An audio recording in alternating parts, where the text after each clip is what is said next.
ఒక కాంప్లెక్స్‌లో చాలామంది చిరు వ్యాపారులు కొంతమంది కాంప్లెక్స్‌లో అక్కడ బిజినెస్‌లు నడిపిస్తున్నారు. వాళ్ళకి ఇబ్బంది అయితా ఉంది కదా! ఇప్పుడు మీరు ఒక సిట్టింగ్ ఎమ్మెల్యేగా ఉన్నారు.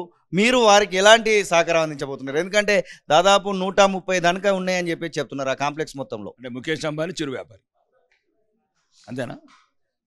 ముఖేష్ అంబానీ చిరు వ్యాపారి, KFC international multi millionaire billionaires చిరు వ్యాపారి మీ దృష్టిలో. మరి మీ మీడియా దృష్టిలో మరి ఆ రకంగా ఉన్నది ఎట్లా? మీ మీడియా వాళ్ళు కూడా చిరు వ్యాపారులు అయిపోయినట్టున్నారు. దయచేసి ఇప్పుడు దానిలో పనిచేసే వాళ్ళు వాళ్ళు ఉన్నారండి. ఎవ్వరికి ఏం అన్యాయం జరగదు. ఆర్టిస్ట్ షాపింగ్ మాల్ చేస్తున్నాం, అందరికి ఇంకా భద్రత ఇస్తాము, ఇంకా జీతాలు పెంచుతాము, వీలైతే మల్టీనేషనల్ కంపెనీస్ని ఇన్వైట్ చేస్తాము, చేసి ఇంకా తక్కువ వద్దకి ఇస్తాము.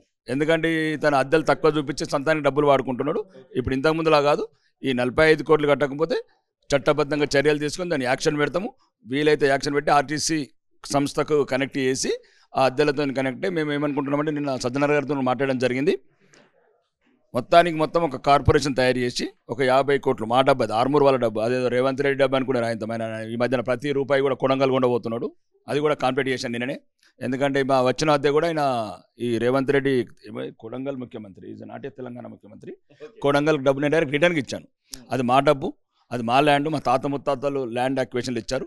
అది ఆర్మూర్ ప్రజలకు చెందాలి.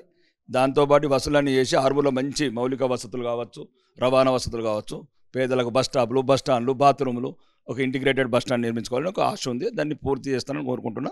త్వరలో రాష్ట్ర ముఖ్యమంత్రిని కూడా కలుస్తాను ఆ విషయంలో. మొత్తము రాజకీయ కక్ష సాధింపులో భాగంగానే నా మీద జరుగుతూ ఉంది అనేటువంటి మాట పదే చెప్తా ఉన్నాడు. నిజంగానే అట్లాంటిది ఏమన్నా ఉందా జీవన్ రెడ్డి పైన, మీ పైడి రాకేష్ రెడ్డికి?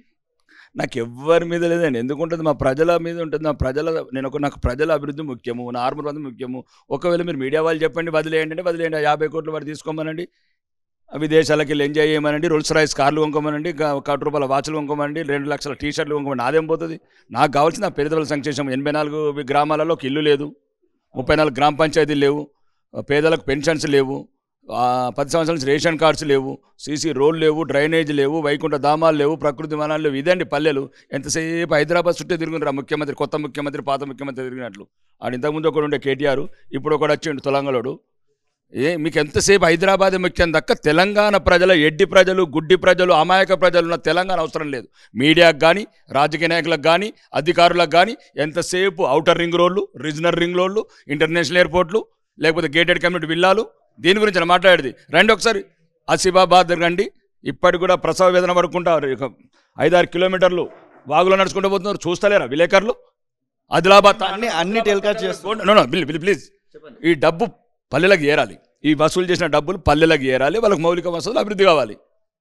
ఏదో స్మూత్ కాన్వెంట్ బేబీలాగా మీరు అడగటము, మేము చెప్పడం సరిపోతుంది. 56 వేల నుంచి రండి, పల్లెలకు రండి. మొత్తం బడ్జెట్ కూడా ఇక ఇప్పుడు ఒక కొత్త దొరికినాడు దక్షిణ తెలంగాణ దొంగలు. ప్రతి ఒక్కడు వాడు కోమటిరెడ్డి అంటాడు, ఒకటి తుమ్మల అంటాడు, ఒకటి కమ్మల అంటాడు. ఏం దోసుకపోవడానికి తెలంగాణ. మళ్ళీ తెలంగాణలో వర్షామాలు పెట్టి ఈరోజు సెక్రటరీ పోతే ఈ రోడ్డు పెడతారు, దక్షిణ తెలంగాణ రివ్యూ పెడతారు. మరి ఉత్తర తెలంగాణ ఎవరు పెట్టాలా? మా వాటా మాకు కావాలి. ఇట్లాంటివన్నీ వసూలు చేస్తాం.